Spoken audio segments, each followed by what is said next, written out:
Hey everybody, Ben here from the Bonehead podcast and welcome to Necromantic starting rosters. We are looking at every team that's been spoiled in the Blood Bowl 2020 rulebook and considering just what you could take for 1 million gold for League. And one of the most sought after videos, or most asked for, is Necromantic because they've had quite a change and they're now quite expensive.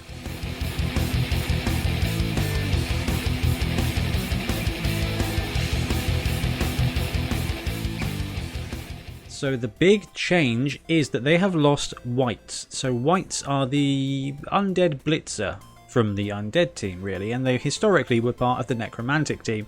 They have been replaced with Wraiths, which are these ghost sheet Halloween looking things here. Depending on how you feel about the model, it's an interesting position. It's our first actual ghost, and by ghost I mean it's got skills and things that lean itself towards an ethereal kind of player. The reason I say ethereal is because there's a secret team, just one secret team on the Fumble Secret League called the Ethereal team, and there's a lot of ghost style players there, and this is quite similar in design to those. So let's just have a quick look at the stats for the Wraith and then we can talk through some of our rosters. So 0 to 2 Wraiths, 95,000. Okay, movement 6, strength 3, agility 3+, no passing, as in passing dash, AV 9+, so old school armor 8. Skills wise, they have block, foul appearance because they're scary ghosts, no hands because they're ghosts, regeneration because they're ghosts, and sidestep, which kind of gives you that dodgy ethereal ghost feel. They're GS primary and agility secondary, so they can get all the skills you want, including guard, which is quite interesting. So when you think about these positionals, on the plus side, they come with block, they've got foul appearance, which is more frustrating than you can imagine, if you remember it anyway. So be prepared to remind your opponent of foul appearance. It can save them in a pinch. They're still armor 9+, they're still strength 3, they've got a dodge of 3+, or an agility of 3+, so they can still do stuff. The downside is no ball handling at all. So if you take 2 of these, you are down to 9 players that can handle the ball. And remember, the linemen of this team are agility 4+. So you're not handling the ball very well with very many of the players. Let's have a look at some of the other changes. So Wraiths into Wraiths, we've already talked about that. Ghouls, werewolves and golems have all gone up 5k.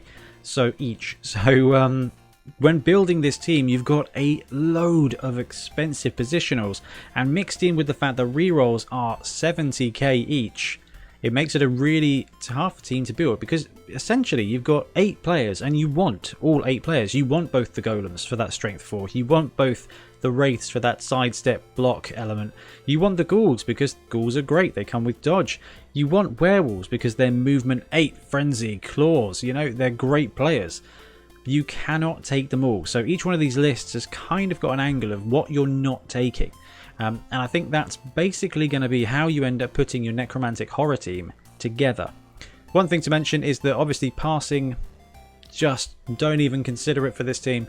Used to be that zombies could do a quick pass on a 4+. Now zombies are passing dash, ghouls are passing 4+, wraiths dash, werewolves 4+, and flesh golems dash. So you've got a maximum of 4 players that can pass, and they're only doing so on a 4+, so handoffs for the Necromantic team.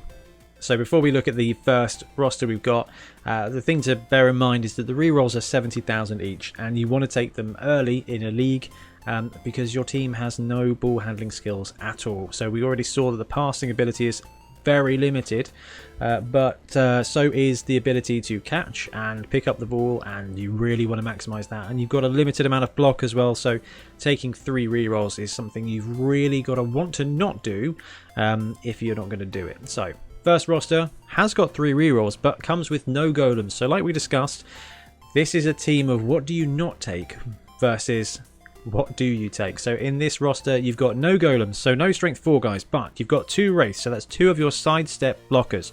You've got 2 werewolves. Now werewolves are some of the best players in the game, that's why they're 125. They're the most expensive non-big guy, I think.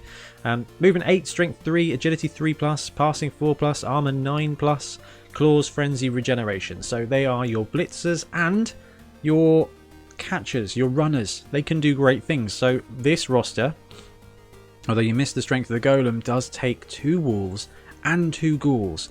So this is kind of the fastest build you can get out of Necromantic. You've got 2 movement 8, 2 movement 7, they've got regeneration, the ghouls don't. You've got 2 block there, you've got 5 zombies, so you are a little low on players, but everybody here apart from the ghouls have regeneration, and you've got 3 rerolls. So I think as far as Necro goes, for a power build in League, this would be my first choice. But say you want that power of the golems. Maybe you like the models. Maybe you are in a league where you know everybody's going to be running the new Black Orc team. You want some strength, you want to be able to fight back. This roster, which comes in at 995, has everything but Wraiths. Maybe you just don't like the Wraith models, in which case this is the build for you. So 3 rerolls, no Wraiths. You can get 1 werewolf, 2 golems, 2 ghouls, 7 zombies, so you've got a bench at last. So 12 players here and 3 rerolls. What that does mean is you can drop a zombie, and I think you might just be able to squeeze in a second werewolf. You might have to swap it for a golem. You can do some fandangling there, but as this roster is, you get your 3 rerolls. You've got 2 ghouls to move the ball. You've got 1 werewolf to be your safety or your deep threat, and you've got 2 golems to deploy on the line along with your zombies and just punch face. So I'd say the previous build was the fast build. This is one of the all-rounder builds. Next up is a roster that I am including for completeness' sake. It's the no wolf 3 reroll build. So you can take 2 wraiths. Okay, so you've got your 2 blockers, 2 golems, you've got 2 strength 4 pieces, and 2 ghouls. So you've got 2 movement 7 dodge pieces, along with 5 zombies and 3 rerolls. So I love werewolves. I think they're so good. But actually this team here is going to play like some kind of weird human orc hybrid. You've got some blockers at strength 4, you've got some blitzers at strength 3 with block, you've got 2 ghouls who are maneuverable. This for 990 gives you a lot of flexibility in your build, but you do have to give up a werewolf.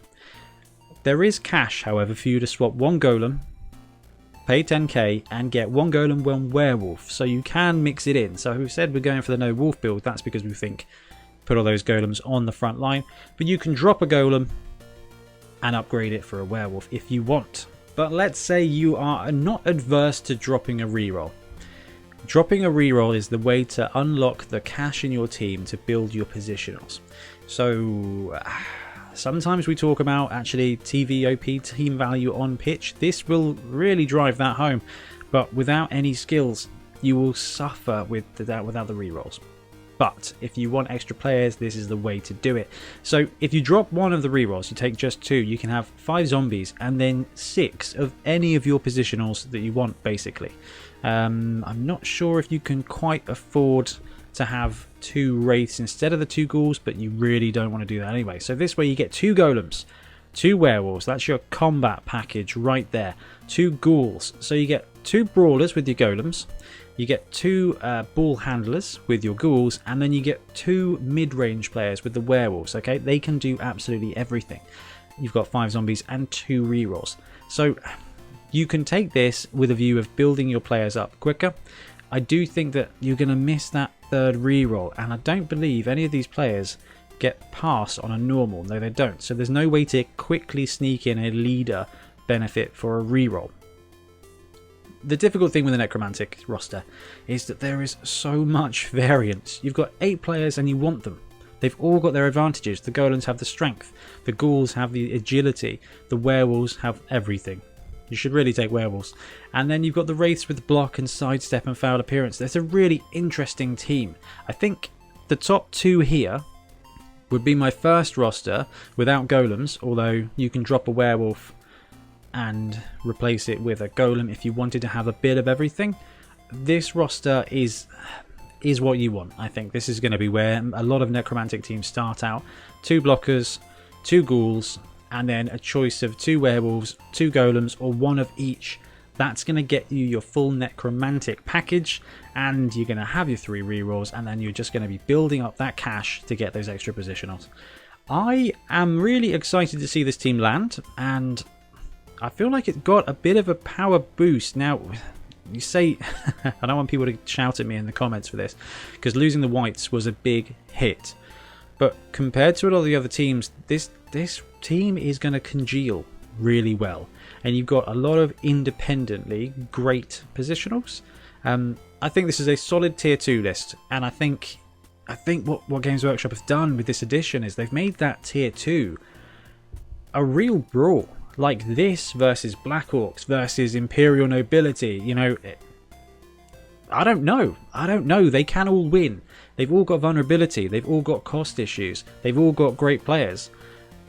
Necromantic is going to be a sleeper team, I think. It's just interesting how it needs a lot of cash to fill out everything. But just imagine playing against that team with 2 sidestep foul appearance blockers, 2 strength 4 dudes, 2 werewolves, 2 ghouls. Man, you load up this Necro team and it is a force. Anyway, I'm going to stop rambling. Guys, let me know in the comments what you think of these rosters, which one you would take if I've missed one out. Yeah, I will see you again soon for another starting rosters segment. Cheers.